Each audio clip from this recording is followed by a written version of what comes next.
राइजुल वक्त 51,000 में तय पाया है। क्या आपको कबूल है? जी कबूल। भाई कबूल है। मुबारक हो, मुबारक हो, मुबारक हो।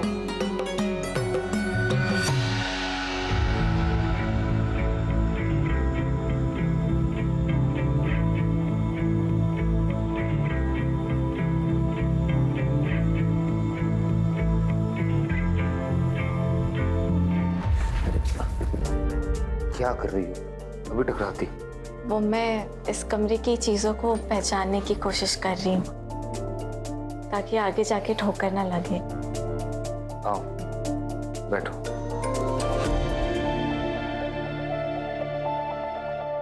फंक्शन वगैरह से ना बहुत थक गए हो, नींद भी बहुत आ रही है। तुम्हें अगर फ्रेशन अप होना है तो तुम हो जाओ। हाँ?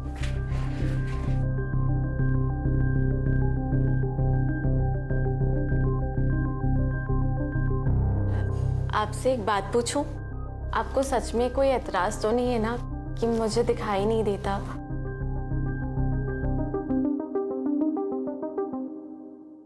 बिल्कुल सपनों की जैसी शादी थी हमारी। यकीन ही नहीं होता था कि ख्वाब है या हकीकत। बस सब कुछ हकीकत ही था। रुबैया, तुम शादी में बहुत खूबसूरत लग रही थी। हमीदा अम्मी हमें बहुत प्यार करती हैं। उन्होंने कभी इस बात का एहसास ही नहीं होने दिया कि हम देख नहीं सकते कि हम लाचार हैं। मुझे सब पता है तू क्या करना चाहता है। अरे अम्मी, क्या गलत कह दिया हमने? एक बात बताओ, अच्छा खासा लड़का है वो, खुद की चक्की है उसकी, खुश रखेगा हमारी रुबैया को, देख लेना। बहन की खुशी की इतनी फिक्र होती तो 50 साल के बुढ़े का रिश्ता न लेकर आता तू। अभी उसकी अम्मी जिंदा है उसका ख्याल रखने के लिए। अरे तो कब तक जिंदा? अरे अम्मी, समझने की कोशिश करो, घर के हालत पता है ना क्या है हमारे। देख नहीं सकती है वो, कोई लड़कों की लाइन नहीं लगने वाली यहाँ पे उसके लिए। देखना, मैं उसका निकाह ना।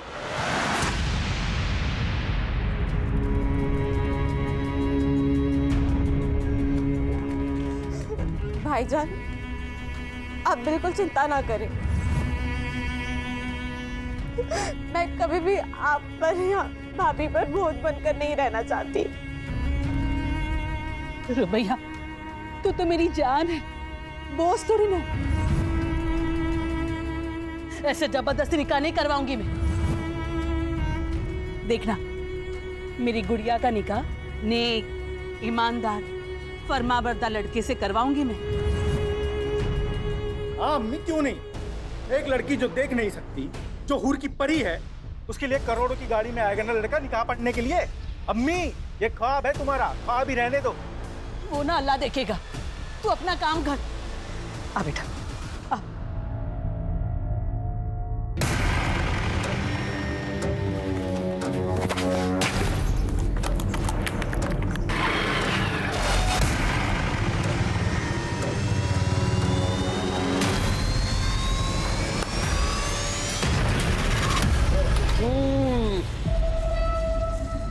अरे होने वाले साले साहब, मसला कहाँ तक पहुंचा? अमीर भाई, बात ऐसी है कि अम्मी और रुबैया से बात की, लेकिन उन्होंने इनकार कर दिया।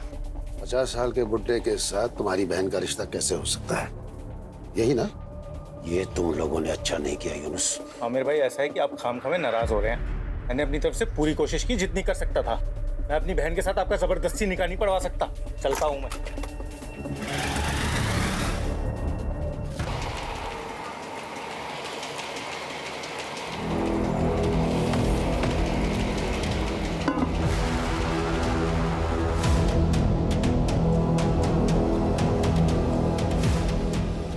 अरे हमसे क्या शर्माना,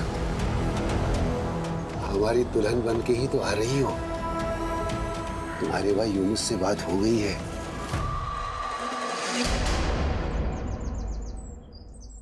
गुलरेज, कितना सुनना पड़ा हमको तुम्हारी वजह से, पता है? तो ऐसा काम करता ही क्यों है कि सुनना पड़े? गुलरेज, आ गई बुढ़िया। ए गुलरेज। अरे खानम, आओ आओ। सलाम वालेकुम। वालेकुम अस्सलाम। आओ बैठो।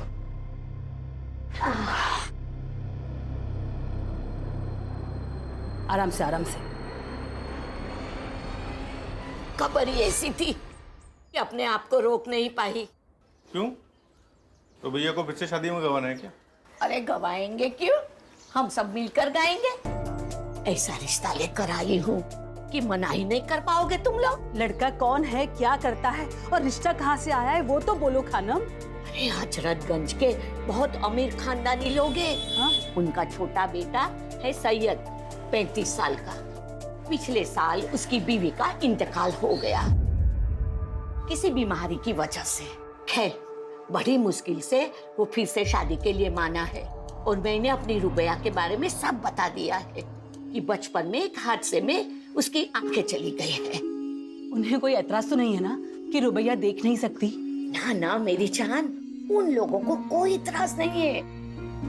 रुबैया बेटा, अल्लाह ने मेरी सुन ली।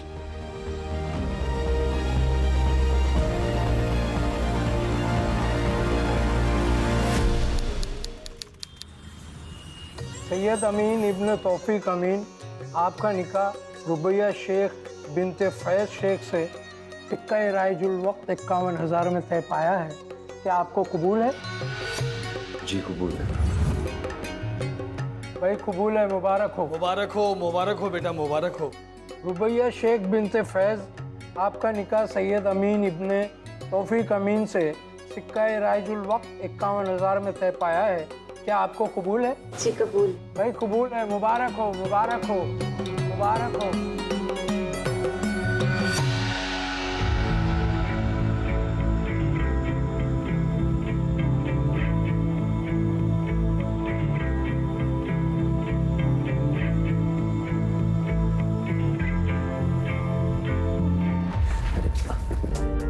क्या कर रही हो? अभी टकराती। वो मैं इस कमरे की चीजों को पहचानने की कोशिश कर रही हूँ ताकि आगे जाके ठोकर ना लगे। आओ बैठो।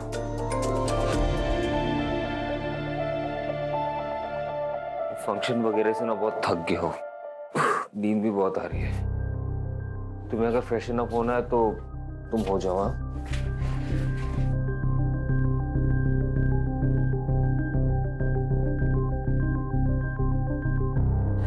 आपसे एक बात पूछूं? आपको सच में कोई एतराज तो नहीं है ना कि मुझे दिखाई नहीं देता?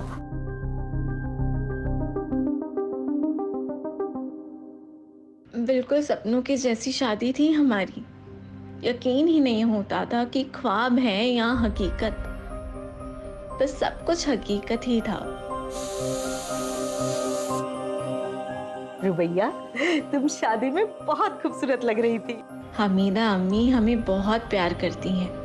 उन्होंने कभी इस बात का एहसास ही नहीं होने दिया कि हम देख नहीं सकते कि हम लाचार हैं। शाजिया भाभी जो दुलार हमें देती थी वैसा तो कभी हमें अपनी सगी भाभी से भी नहीं मिला।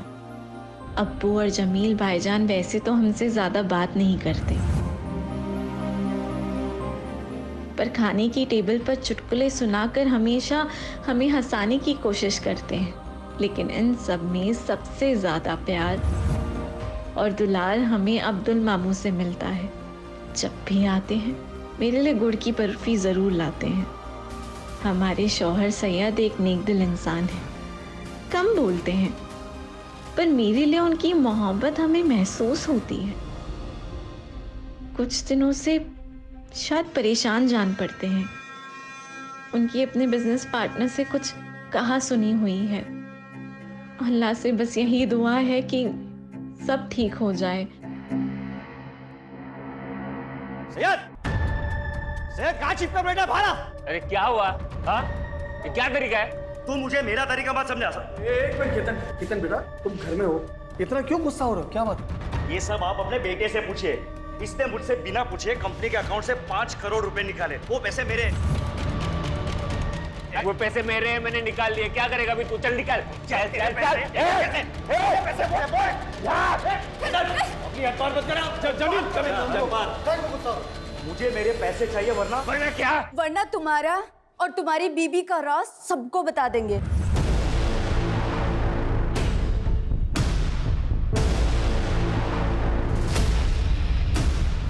कौन सा सच और क्या बोल रही हैं ये?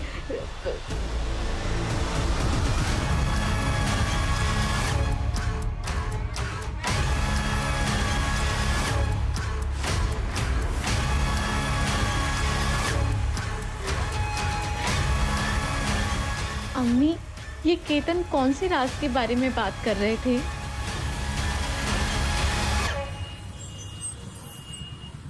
हाँ मिल। अच्छा वहां भी नहीं है। अच्छा एक काम करना अमित, अगर सैयद तुम्हारे यहाँ आता है या तुम्हारी बात होती है उससे तो तुम फौरन हमें बताना। हाँ अब्बू, अमित के यहाँ भी नहीं है। ऐसे कहाँ जा सकते हैं? केतन से ना झगड़ा होने के बाद से उनका मूड बहुत खराब था। अम्मी, अम्मी मुझे तो बहुत डर लग रहा है। अरे डर क्यों रही है? सैयद मुड़ी है, वो वापिस आ जाएगा।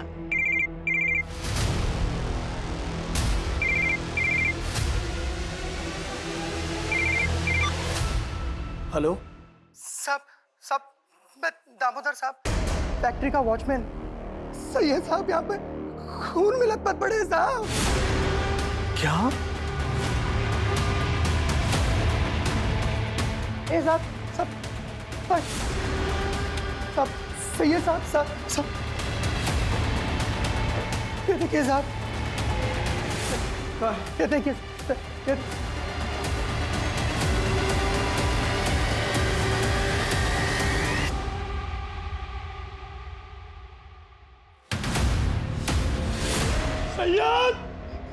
मेरे बेटे, जमील देखो ये क्या हो गया से?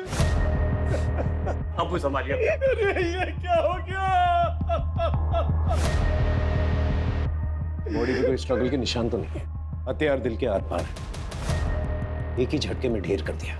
ये केतन और दीना ने मेरे बेटे को मारा है साहब, उन दोनों ने ही मारा है।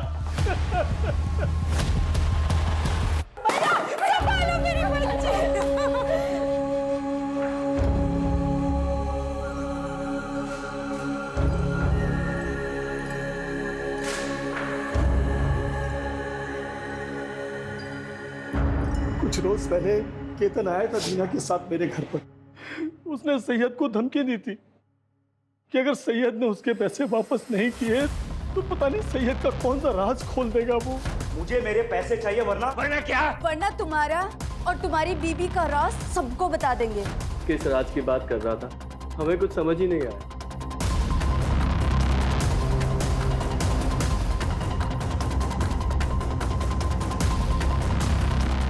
साहब, शाम को 5 बजे मिल बंद हो जाती है। मिल का ज्यादातर काम केतन साहब ही संभालते हैं। सैयद साहब तो कभी कभी आते हैं। सर सब कुछ छान मारा लेकिन कहीं भी कोई ऐसा निशान नहीं जिससे लगे कि यहाँ झगड़ा हुआ है। वॉचमैन वगैरह से पूछताछ कर लिया, किसी को कुछ नहीं पता।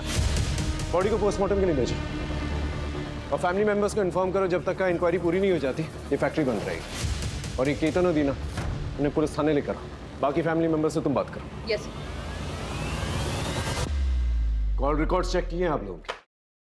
12 से 1 फैक्ट्री में क्या कर रहे थे? ऐसा क्या काम आ गया? सैयद से कौन से राज फाश होने की बात कर रहे थे तुम लोग?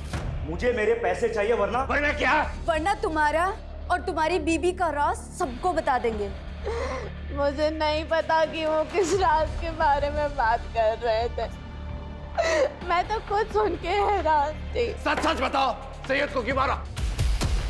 सर हमने सैयद को नहीं मारा। हाँ हम दोनों फैक्ट्री गए थे, कुछ काम था, लेकिन जब हम दोनों वहां पहुंचे तो सैयद की लाश वहां पहले से पड़ी हुई थी। पुलिस को ये बात बताना जरूरी नहीं समझा तुमने? सर हम डर गए थे क्योंकि सैयद के साथ सुबह ही हमारा झगड़ा हुआ था, तो लोगों को यही लगता कि हम दोनों ने ही कुछ किया है। इसके लिए हमने किसी को कुछ भी नहीं बताया। राज की बात? सर कोई राज नहीं, वो तो ऐसे ही हमने उसे डराने के लिए कहा था। पर मैंने उसे किसी से बात करते हुए सुना था कि ये बात मेरे परिवार वालों को नहीं पता चलनी चाहिए। देखो ये बात मैं अपने घर वालों को नहीं बता सकता। आप मैं समझ रहा हूँ लेकिन तुम मेरी बात तो समझो ना। पर वो बात क्या है वो हमें नहीं पता।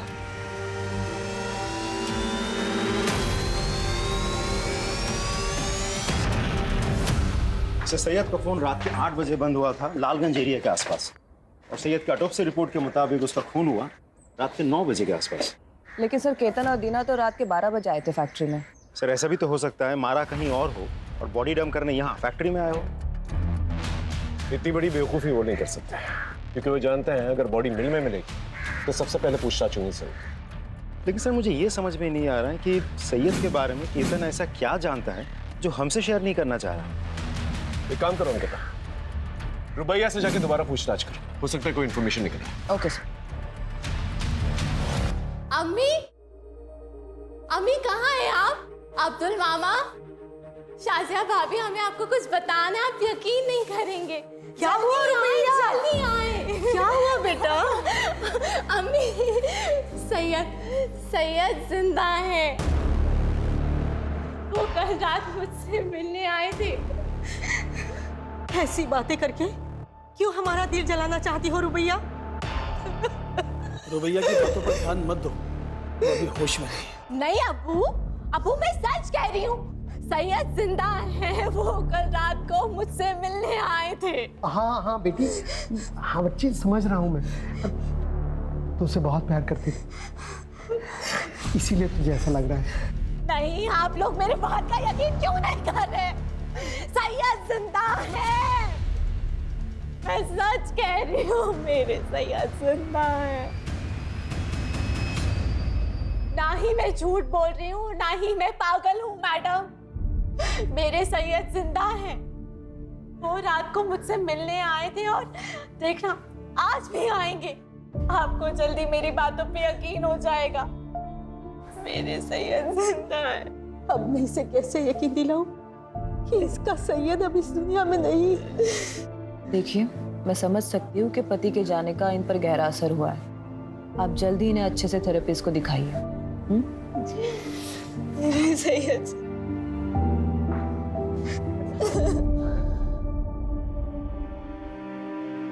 क्यों कोई मेरा यकीन नहीं कर रहा है कि आप जिंदा है सैयद? कहीं ये मेरी कोई गलतफहमी तो नहीं? नहीं, मैंने महसूस किया है आपको। मुझे सबको साबित करना ही होगा कि आप जिंदा हैं।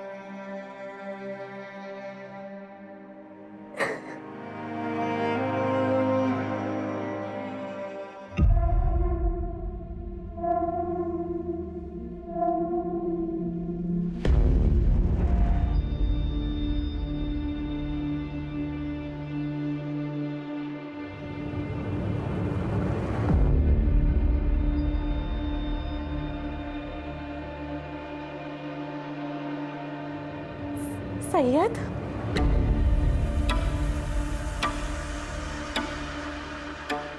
सैयद तुम आ गए?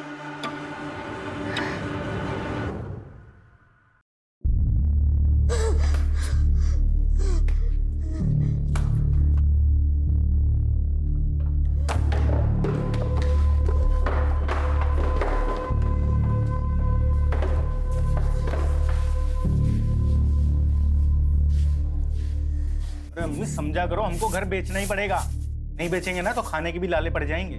दुकान बंद हो गई है तो दूसरा काम कब मिलेगा उसका कुछ पता नहीं है। रुबैया का फोन है। हाँ रुबैया, बोल मेरी बच्ची, तू ठीक है ना? अम्मी, मैं आप लोगों के यहाँ पे थोड़े दिन हरदोई रहना आना चाहती हूँ। यूनुस भाई को कहिए ना कि मुझे लेने आएंगे। हम नहीं जाएंगे, लखनऊ से वापस आने में पूरा दिन चला जाता है हमारा। कोई बात नहीं, मैं खुद ही आ जाऊंगी।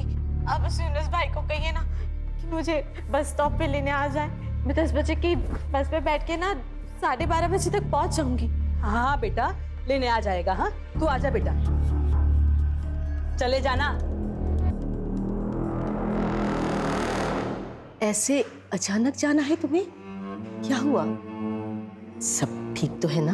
हाँ, सब ठीक है, बस मुझे मेरी अम्मी की याद आ रही है। मैं समझ सकती हूँ, अब्दुल मामू अभी आने ही वाले होंगे, वो तुम्हें छोड़ देंगे। नहीं, आप टेंशन ना लें। मैंने भाभी से कहकर कैब बुक करा दी है। मैं खुद ही चली जाऊंगी।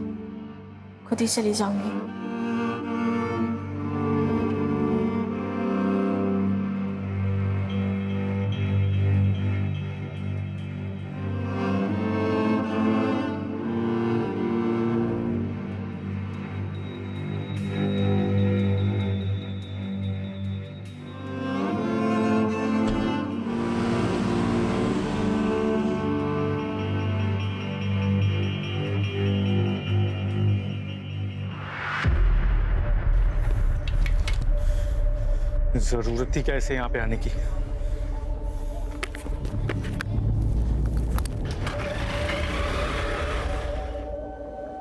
आ जाओ हरदोई हरदोई हरदोई, चलो चलो चलो जल्दी जल्दी जल्दी।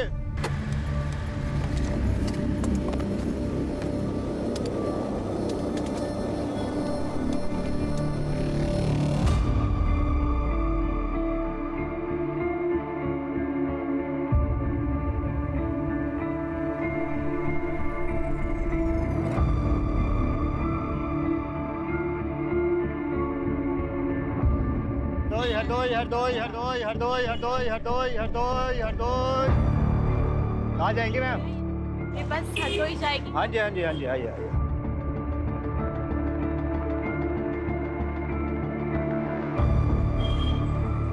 चलिए आराम से आराम से आराम से आराम से। चलिए चलिए चलिए चलिए चलिए आराम से आराम से। एक सेकंड, आगे आगे आगे आगे आइए यहाँ बैठिए। हाँ चलिए चलिए चलिए अंदर की तरफ।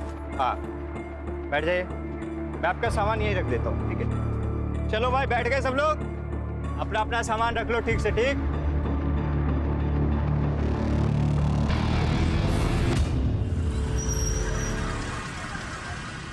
हाँ हाँ, आदाब गुलरेज बहन। रुबैया पहुंची क्या? हम लोग बहुत देर से कोशिश कर रहे हैं, उसका फोन बंद आ रहा है। मैंने यूनुस को भेजा है बस स्टॉप पे लेने के लिए, लेकिन उसे भी काफी वक्त हो गया है। हो सकता है बस छूट गई हो, दूसरी बस में हो। अल्लाह करे ऐसा ही हो। आए तो फोन करवा देना। जी जरूर। अम्मी, हमें रुबैया को अकेला भेजना ही नहीं चाहिए था। अम्मी, अरे हम तो कब से बस स्टॉप पे खड़े होकर रुबैया को ढूंढ रहे हैं घंटों से, वो कहीं मिली नहीं। ना वो 10 बजे वाली बस में थी, ना वो 2 बजे वाली बस में। अम्मी, हमको लग रहा है रुबैया हरदोई पहुंची नहीं है।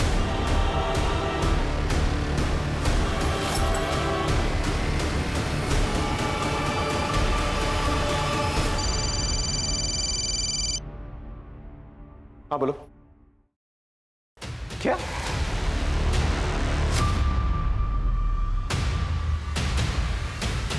रुबैया मिसिंग?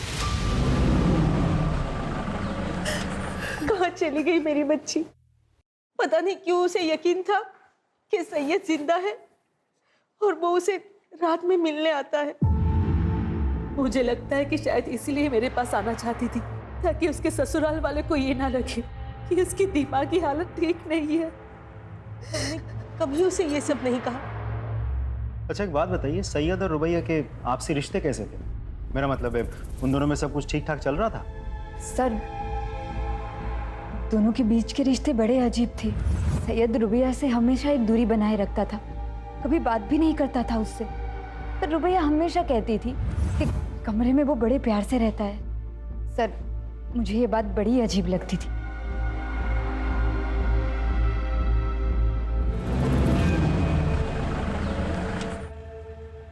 सर, रुबैया के घर वालों से बात करके मुझे समझ में आया कि सैयद और रुबैया के बीच रिश्ते सही नहीं थे। मुझे ऐसा लगता है कि सैयद के मर्डर के साथ रुबैया के गायब होने का कुछ तो कनेक्शन है।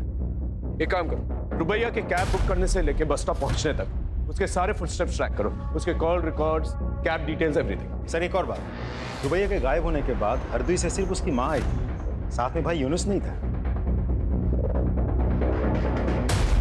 बहन गायब है और भाई को फिक्र तक नहीं। उठा के लेके आओ सब। यूनुस शेख, तो तुम्हें पूरा यकीन है हरदोई स्टेशन गए थे अपनी बहन रुबैया को लेने के लिए?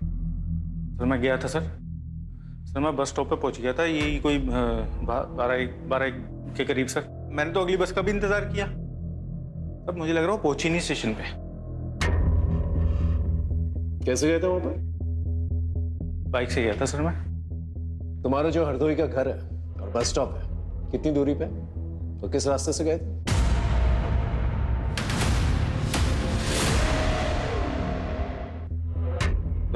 दूरी तो सर यही कोई 10 किलोमीटर की दूरी पे है सर। और फिर आता है, सबसे पहले राउदी चौक आता है और फिर उसके बाद एक बड़ी सी बाजार आती है सर, उसके बाद बस स्टॉप। नहीं सर, उससे पहले ही एक बड़ा सा आम का बाग भी आता है, उसके बाद आता है 2 किलोमीटर की दूरी पे है बस स्टॉप। ठीक है जाओ, लेकिन जब भी बुलाएंगे वापस आना। आ जाऊंगा सर। अंकिता, रुबैया के घर से लेके बस स्टॉप तक जितने भी होटल्स, मोटल्स, ढाबे हैं वहां पर जाकर पता करो और रुबैया के सारे डिटेल्स जो है आसपास के पुलिस स्टेशन भेजो। रुबैया का फोन 8 बजे से एक्टिव था, पता करो किस किस से बात की इसने। और ये रुबैया का भाई यूनुस सितंबर 15 को 10 से 4 के बीच में इसने किस किस से बात की, किस किस के साथ मैसेजेस एक्सचेंज किए, पता करो सब।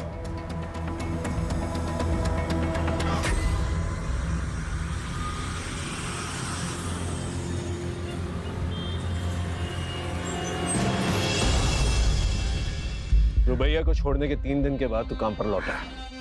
आता 3 दिन तक तो रुबैया कहां पर है? बोल। कौन रुबैया? ये गांव गया था, बाप बीमार है, आप फोन करके पता कर लो। और रही इस लड़की की बात, मैंने उसको बस में छोड़ा, वो बस में बैठी और मैं वहां से चला गया। तूने उसे बस में बैठते हुए देखा था? साहब मैडम को दिखाई नहीं देता था, इसलिए वहां पे तब तक मैं रुका रहा जब तक वो बस में बैठ नहीं गई। वो खिड़की की तरफ बैठी थी। लेकिन साहब आप लोग मुझसे क्यों पूछ रहे हैं ये सब? मैंने कुछ नहीं किया। हो सकता है तू कुछ नहीं जानता, लेकिन रुबैया तब से गायब हुई है जब से तेरी गाड़ी में बैठी है। सर इसके बाद भी मेरी बुकिंग थी, आप चेक कर लीजिए। जब तक का ये केस सॉल्व नहीं हो जाता ना, तेरी ये गाड़ी जो है ना हमारी कस्टडी में रहेगी। जा और शहर छोड़कर जाने की कोशिश मत करना, गाड़ी कस्टडी में। सर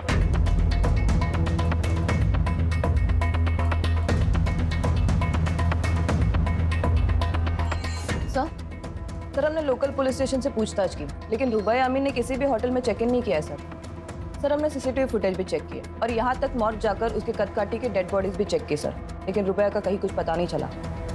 तो आखिर ये रुबैया हरदोई बस स्टॉप से गई कहाँ? तुम्हें पूरा यकीन है ये वही लड़की है जो तुम्हारी बस में बैठी थी? हाँ साहब, उस दिन यही लड़की बस में बैठी थी, लेकिन हमारी इंफॉर्मेशन के मुताबिक तो वो हरदोई पहुंची ही नहीं थी। तुम्हें पक्का याद है?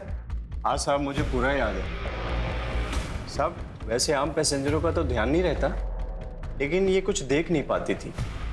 बल्कि साहब इसका सामान भी मैंने ही रखा था और इसे बिठाया भी मैंने ही था। अच्छा, तो तुम्हारी बस हरदोई पहुंची तो इस लड़की को उतरते हुए देखा था? साहब इतना तो याद नहीं है मुझे, लेकिन हाँ साहब, हरदोई से पहले जब बस चाय पानी के लिए रुकी थी तो मैंने इसको उतरते हुए जरूर देखा था साहब। चलो भाई, जिसको चाय वाय नाश्ता पानी करना है कर लो, बस सिर्फ 10 मिनट के लिए रुकेगी।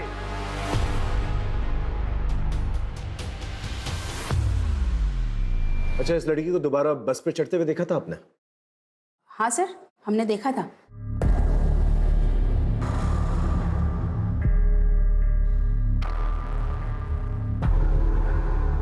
श्योर? श्योर। ठीक है, आप जा सकते। इसका मतलब रुबैया हरदोई पहुंची लेकिन अपने घर तक नहीं पहुंची। घर नहीं पहुंची मतलब रुबैया का भाई यूनुस नहीं तो कुछ?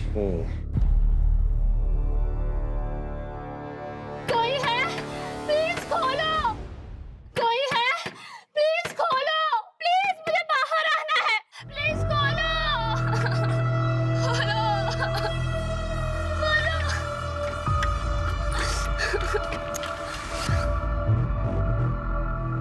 आज कस्टमर लेकर आ रहा हूँ, जरा से भी चालाकी करने की कोशिश की ना, तुम लोग जो बोलोगे वो मैं करूंगी। मेरी हालत की तरह मत करना प्लीज।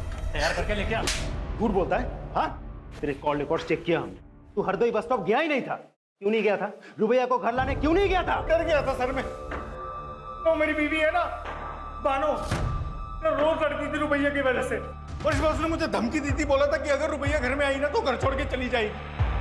क्या करता सर, मैं नहीं गया फिर।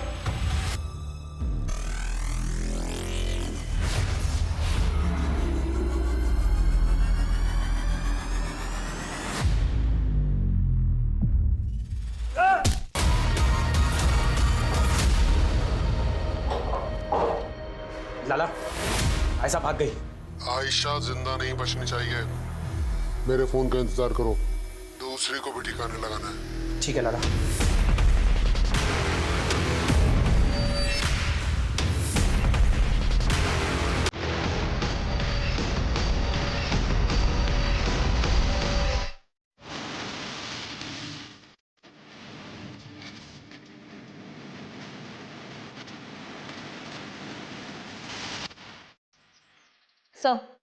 सर हमने रुबैया के ससुराल वाले की सीडीआर चेक की, सर उनमें से 15 सितंबर को सैयद का भाई जमील, उसकी लोकेशन रुबैया के लोकेशन से मैच हो रही है।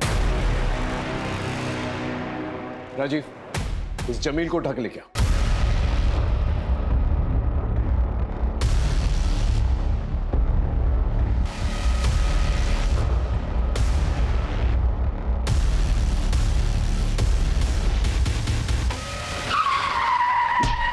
सर जमील का एक्सीडेंट हो गया, उस पर किसी ने गाड़ी चढ़ा दी है। क्या जमील?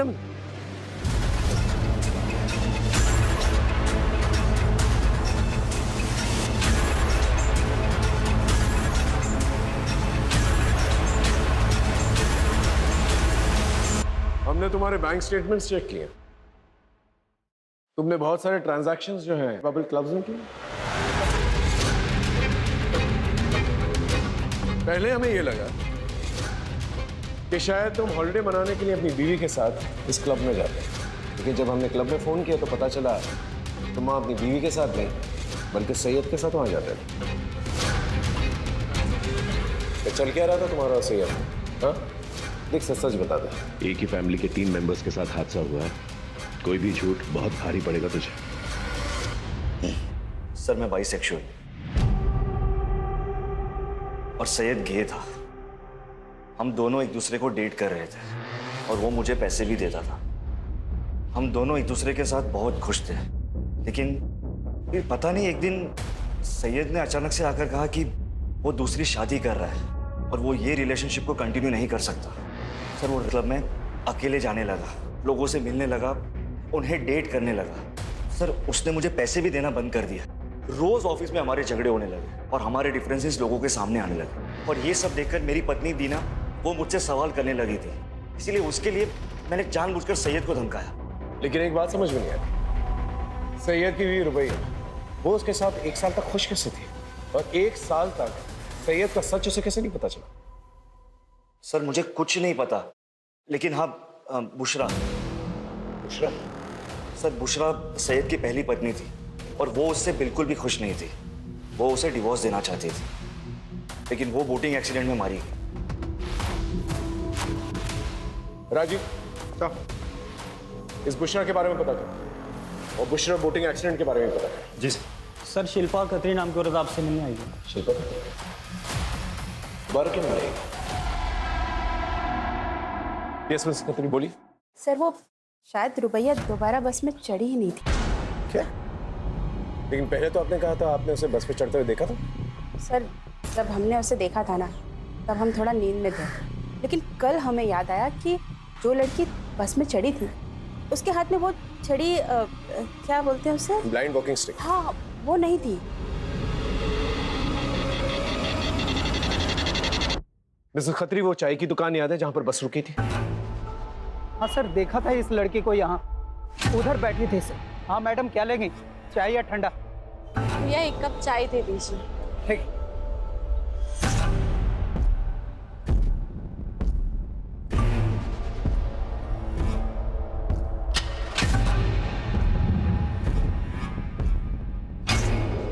तो तुम कह रहे हो एक आदमी आया था उससे मिलने के लिए, फोन पे उससे बात करवाई और वो लड़की उसके साथ चली गई? जी सर। उस आदमी की शक्ल याद है? नहीं सर, शक्ल तो नहीं याद है, लेकिन हाँ सर उसकी काली काली दाढ़ी थी और यही बैठा हुआ था सर। और उधर दूर में एक ब्लू कलर की बहुत बड़ी गाड़ी थी सर। ये आदमी लड़की को गाड़ी में लेकर गया, उसमें 2 लोग बैठे हुए थे और गाड़ी चली गई सर। ठीक है, थैंक यू। सर रुबैया जिसके भी साथ गई है अपने भरोसे से गई है। नहीं, उसने उस पर भरोसा नहीं किया जिसके साथ गई, उसने उस पर भरोसा किया जिससे उसने फोन पर बात की। वो हरदोई अपनी अम्मी के घर पहुंचना चाहती थी, अपनी अम्मी को शायद कुछ बताना चाहती थी, लेकिन वो हरदोई पहुंच नहीं पाई। 15 सितंबर को जो ब्लू गाड़ी के बारे में बता रहा था ये, टोल प्लाजा जाके उसके बारे में पता करो। ये सच है अंकल, सैयद को लड़कियों में कोई दिलचस्पी नहीं थी और ये बात सैयद की पहली पत्नी बुशरा को भी पता था। झूठ है ये सब। बुशरा सैयद के बच्चे की मां बनने वाली थी। रुबैया और सैयद दोनों बहुत खुश थे और आप कह रहे हैं कि उसे औरतों में कोई कुछ भी कहेगा आप उसका विश्वास कर लेंगे? अरे वो हमारे घर का बच्चा था। इस बूढ़े ने 2 जवान बेटे खोए हैं साहब। ऐसे वक्त में तो इस घर में इस तरह की बेहुदा बातें मत कीजिए आप। और कोई है जो हम सबको एक एक करके मारना चाहता है, उसे जाकर ढूंढिए आप। पता नहीं हमारी बच्ची रुबैया किस हाल में है, पता नहीं वो जिंदा है भी कि नहीं। सूरजपुर के टोल प्लाजा का सीसीटीवी फुटेज आ गया और फ्रंट सीट पर बैठे 2 आदमियों का चेहरा दिख रहा है। कौन है ये लोग? गगन और बब्बन सर। सर ये दोनों हिस्ट्री शीटर्स हैं और फिरोजपुर के ब्रोथल से भी इनका कनेक्शन है। उस गाड़ी के बारे में पता चला? किसके नाम पर रजिस्टर्ड है? जी sir, Jameel. Jameel Amin? Yes sir. Sir वही रुबैया को लेकर गया था और इसके पहले कि हम उससे कुछ पूछ पाते उसका मर्डर हो गया सर।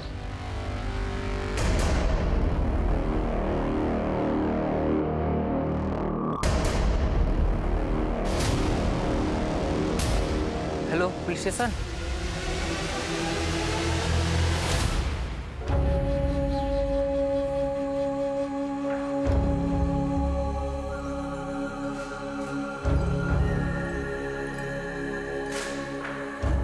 जी बोलिए। विक्टिम की मौत गला काटने से हुई है। बॉडी को 48 आवर्स हो चुका है और इसके साथ एक और जो लड़की की बॉडी आई थी जो बच गई, लेकिन दुख इस बात का ज्यादा है कि विक्टिम प्रेग्नेंट थी। Pregnant? She was 2 months pregnant. लेकिन ये कैसे हो सकता है? इसके पति को मरे हुए तो 3 महीने हो चुके हैं। सैयद जिंदा है, वो कल रात को मुझसे मिलने आए थे। सर क्या हो रहा था इसके साथ उस घर में? कहीं इस बच्चे का बाप जमील तो नहीं? कहीं वो रुबैया के अंधेपन का फायदा तो नहीं उठा रहा था? हाँ बोलो। सर जमील के आदमी बब्बन और गगन का पता चल गया है। उन दोनों की लोकेशन गवर्नमेंट हॉस्पिटल की है, जहां आयशा का इलाज चल रहा है।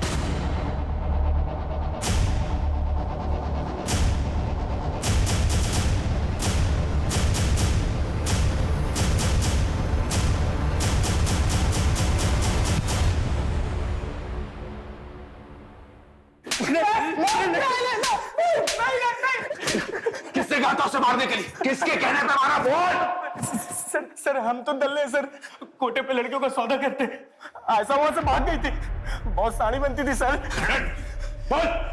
रही बात रुबैया की, रुबैया को जमील भाई लेकर आए थे, उन्होंने उसको पकड़ा सर, उन्होंने मारा होगा, हमने कुछ नहीं किया, यकीन कीजिए।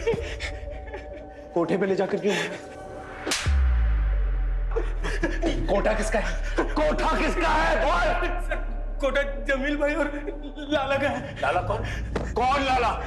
कौन लाला? बोल। लाला यानी अब्दुल मामू का।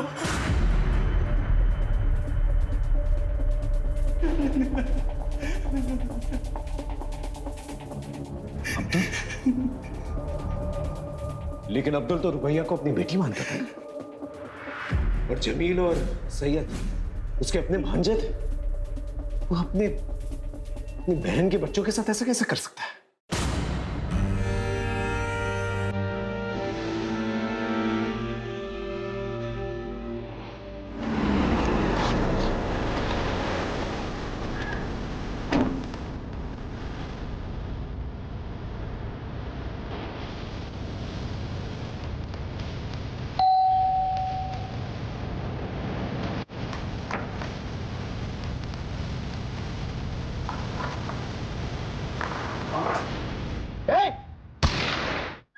गर्दन पर गोली लगी है, हॉस्पिटल लेके जाओ। सर लेकिन अब्दुल ये सब करेगा ही क्यों? और इन सब में जमील कैसे फंस गया? सर, क्या चल रहा है मुझे कुछ समझ में नहीं आ रहा है। अजीब पहेली है। सैयद की पहली बीवी बुशरा, वो भी प्रेग्नेंट थी ना सर, और उसकी मौत बोटिंग एक्सीडेंट में हुई थी। सबका जवाब हमें इशारों में मिलेगा। सर सन 2020 में भी भूषण अमीन ने अपने पति और ससुर के खिलाफ रिपोर्ट लगाई थी। ये देखिए रिपोर्ट। सैयद के खिलाफ तो कंप्लेन समझ में आती है, लेकिन तौफीक अमीन के खिलाफ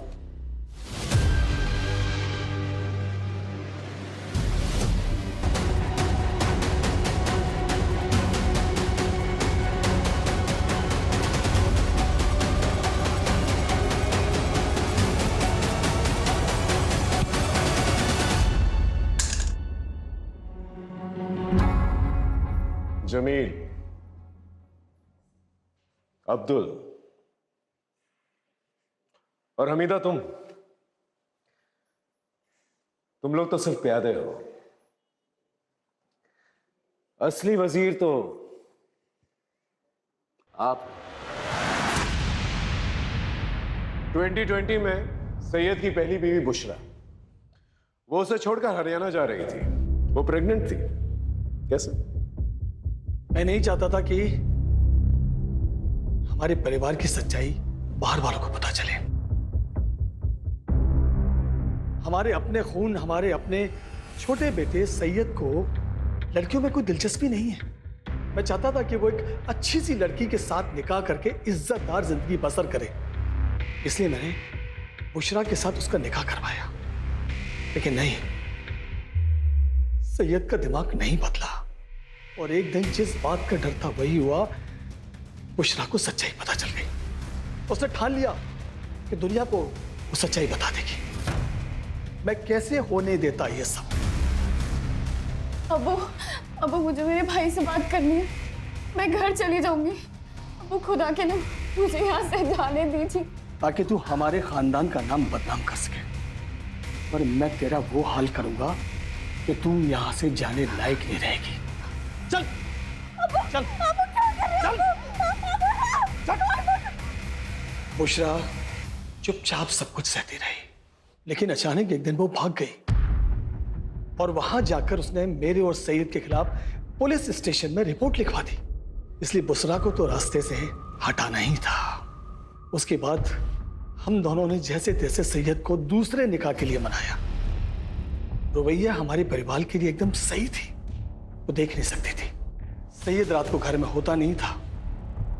हम सैयद का इत्र लगाकर रुबैया के कमरे में जाता था। रुबैया को कोई शक नहीं होता था। वो सिर्फ इतना पूछती थी, सैयद तुम आ गए? अपने परिवार को आगे बढ़ाने के लिए जो भी सही था वो मैंने किया। लेकिन अपने बेटे सैयद को क्यों मारा? एक दिन उसके दिमाग में भी फितूर चढ़ गया।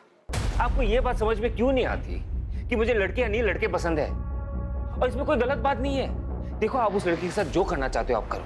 उससे निकाह करनी है, उसके साथ सोना है, उसके साथ घूमने फिरना जाना है, जो करना है करो। लेकिन मुझे अपनी सच्चाई के साथ जीना है और मैं अपनी सच्चाई सबको बता के रहूंगा। सिंपल है। और मैंने अब्दुल से सैयद को मरवा दिया और मैंने और जमील ने मिलकर सैयद की बॉडी को फैक्ट्री में रखवा दिया, जिससे सारा शक केतन पर जाए। लेकिन एक दिन रुबैया को भी मेरी सच्चाई का पता चल गया।